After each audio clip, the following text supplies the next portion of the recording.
Embrace change. Hindi ba anak, sabi sa kanta ni Jose Marichan, life is constant change.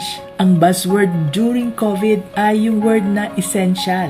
Tapos nawala na, and then BTS. Tapos ChatGPT or AI, di ba? Parating may bagong uso. Madami ako mga kaibigan na kasing age ko na hindi nakasabay sa uso, lalo na sa technology.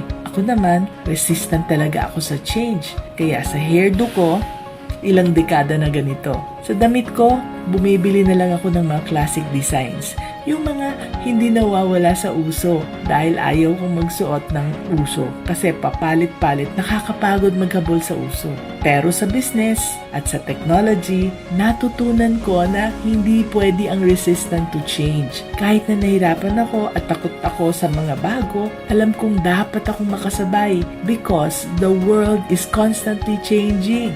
Customers change, customer tastes change. Employees are now younger and more tech-savvy at ayaw na nila ng lahat manual dahil hindi na sila sanay. So, anak, change is inevitable. Embrace it, adapt to it, and use it to your advantage. Huwag matakot na mag-try ng mga bagong bagay, mag-experiment at mag-innovate. Your business needs to adapt to survive. And by embracing change, hindi ka magiging kulelat sa mga competitors mo. Kaya, be business-minded, Pinoy.